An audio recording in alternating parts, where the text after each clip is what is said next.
Welcome to the Pink and Green Podcast, where we explore the rise of Vermont soccer through the lens of community, culture, and the game itself, featuring stories from Vermont Clover FC. Join us as we talk with players, coaches, and the people shaping the future of the game in Vermont.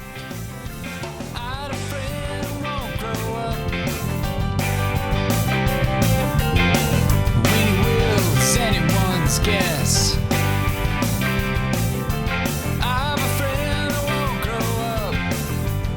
Well, welcome to the Pink and Green Podcast. I am AJ Murray, and this is Chris George. Chris, how are you doing today?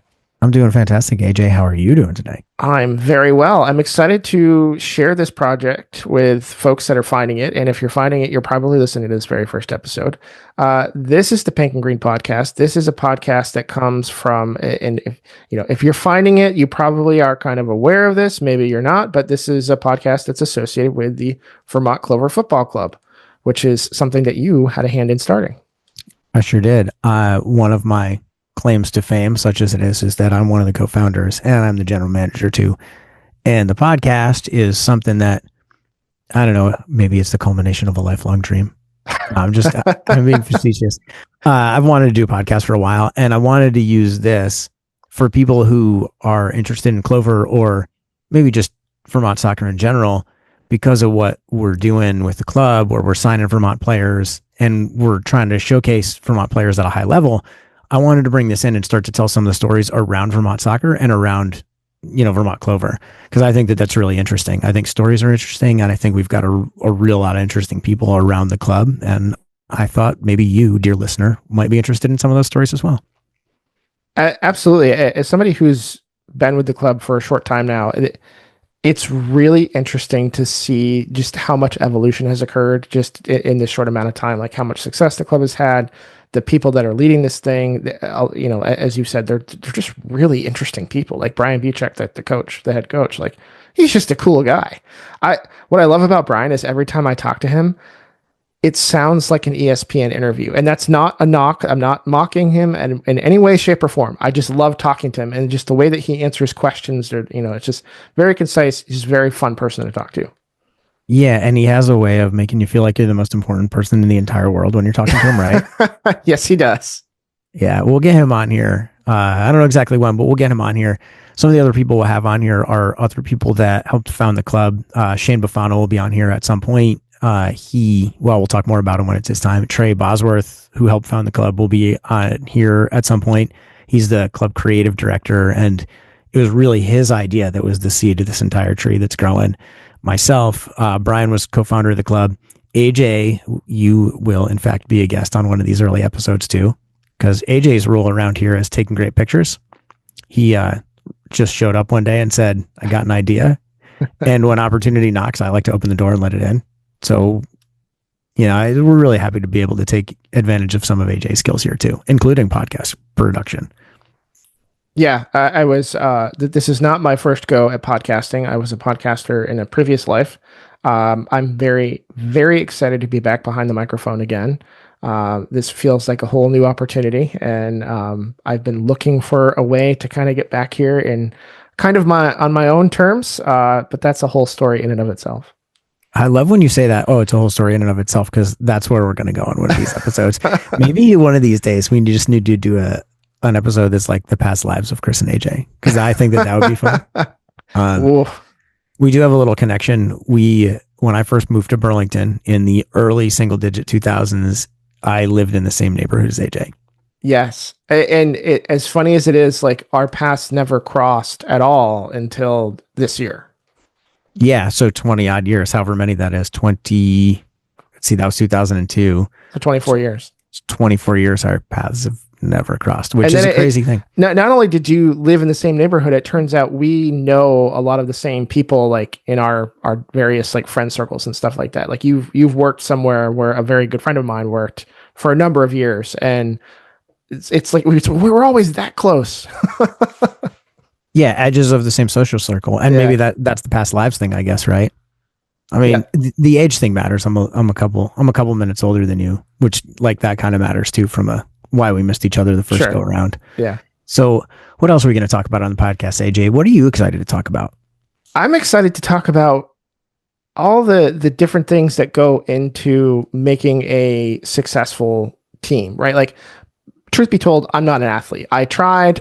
It runs in my family. It skipped me. It's, my son's definitely got those genes. My mother was an athlete. She was Castleton Sports Hall of Fame twice, both individually and as part of a team that she was on. And I think that she really wanted me to be an athlete, but I ended up being a nerd instead. But it's worked out great for me. I enjoy it. But anyway, like, there's just this whole aspect to this thing that I'm not familiar with, right? Like, I have ever been on a sports team, but I was a kid, right? Not anywhere near as an adult, not in my high school years. So I don't know what it's like to be coached in a sports, scenario setting, right? Leading in that kind of environment is not something I'm necessarily familiar with. I don't think it's terribly different from one or the other, but again, just not life experience that I have or can necessarily speak to. So I hope that I'm asking the questions that people are also wondering that are listening to this podcast. Yeah, that's really good. I'm just generally curious about everything, so I'm going to be asking the questions about random things that are probably on soccer related. We've already talked to a few people prior to recording this, so I'm excited to share those stories. The whole origin story of Vermont Clover is really interesting.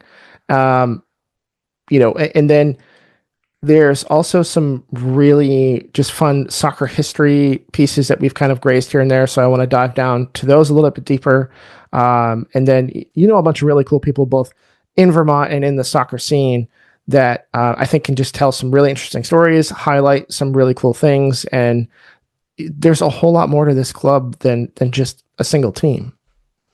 Yeah, I think that what we're really trying to do is saying we're trying to start a movement is a little bit ambitious, but what we're trying to do is showcase the best of what Vermont soccer has to offer, right? That's what we're really trying to do. And the nature of what we're trying to do, the scope is bigger than just, okay, trot some team out to play in the UPSL on Sundays. The scope of that is that doesn't capture the full scope, because that's only 20 players at any given time, where what we're trying to do is, there's not just men playing soccer in Vermont, there's women. Right. There's not just men playing soccer in Vermont. There's 17, 18, 19-year-old players who are going to be at the college level that are playing in Vermont. There are soccer players who aren't going to play at the college level who are playing in Vermont that are also really good players. So there's a really nice kaleidoscope, I think. Mm-hmm. And, our goal is to be able to highlight that whole thing out to the world, because I think that we forget sometimes as Vermonters, I think we forget what a great thing we've got going here. And I think when we remember that is when we go out of town and we see some of the other soccer cultures, or we see just generally some other cultures that aren't too far away, that really remind us why we live here, why we stay here, and why we're so happy and proud to be a part of what we're doing. Yeah, I will say that on one of the first games that I traveled with out of town, seeing, how the other team interacts with each other, I already knew I was a part of something special, but seeing all that just like really confirmed it. It's like, oh, this is really unique, right? Like on more than one occasion, you've seen interactions with other teams. They're just like, hey, what position do you play again? What's your name again? But that is totally not at all what goes on with Vermont Clover. It's just everybody knows who everyone is. Everyone shows up with purpose. They know why they're there. They know what to do. I listen to the huddles and stuff like that. Everyone's very honest about their feedback. A lot of people are very appreciative to have the opportunities that Clover has provided them. And so when they show up with pride, and they're very serious. And again, it's just not all stuff that you see in other teams that I've had the opportunity to interact with anyway. Yeah, it's Brian does a really great job of creating a player-centric environment. He really does. And that was really important to me and those of us who founded the thing, was to make sure that we're putting the players first. And that we're trying to make decisions based on what is going to help their experience to be better, and the scope of what resources we have to work with, right? Because we're not some big fancy team that are on TV all the time. We are a lower tier semi-pro soccer team, like getting by and trying to keep the doors open and trying to provide a great experience for players. And that's that's important too. And that part of the value in anything is that it's not necessarily easy. That everything doesn't just, all doors don't open for you, that some doors you got to knock on pretty hard to make those happen. And I think what will inevitably be a part of this podcast is us talking about some of those stories of who we're working with and how we're keeping the lights on and things like that. And I'm really happy to be able to share that sort of back end stuff with the people out there who are listening, because there's a lot that goes into getting the team on the field every weekend, a real lot. And I think that people, Vermonters especially, really appreciate the hard work that goes into getting not just a team on the field, but getting the broccoli on the table, right? Or getting the maple syrup on your pancake. To use a real Vermonty sort of thing there. There you go. So I think we probably should have stated this up front, that even though it's called the Pink and Green Podcast and it came out of Vermont Clover Football Club, this is not a Vermont Clover centric podcast. I think we are going to try to highlight more of the larger soccer scene here in Vermont. We're probably going to talk to other teams, other coaches, get some different perspectives. There's tons of youth clubs in the area. I know we're probably going to talk to them because we interact with them on a regular basis. We have them out to the games. They get to do the walk up with the team. They play little scrimmages during halftime.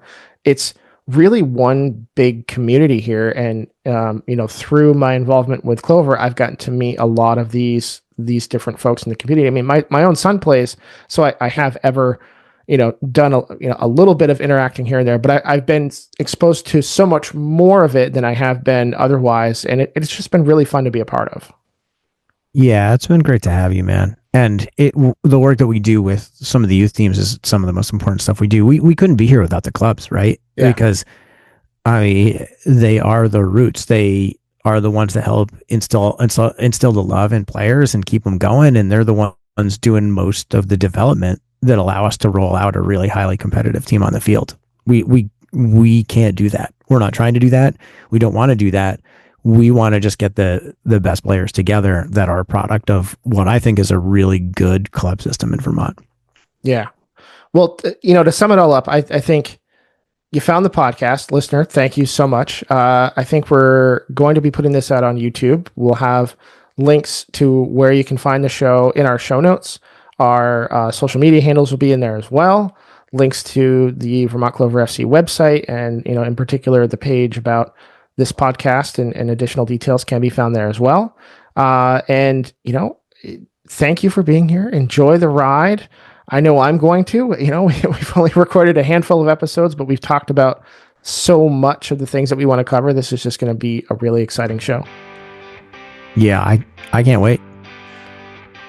Awesome. Well, join us next time on the Pink and Green Podcast. See you later. That's going to do it for today's episode of the Pink and Green Podcast. A huge thank you to our guests for joining us and sharing their story. If you enjoyed today's conversation, be sure to subscribe wherever you get your podcasts and leave us a review. It helps more people discover the growing soccer community here in Vermont. You can follow Vermont Clover FC and the Pink and Green Podcast on social media for updates, match coverage, and behind-the-scenes content throughout the season. Thanks for listening, and we'll see you next time. Until then, keep supporting local soccer and keep the game growing.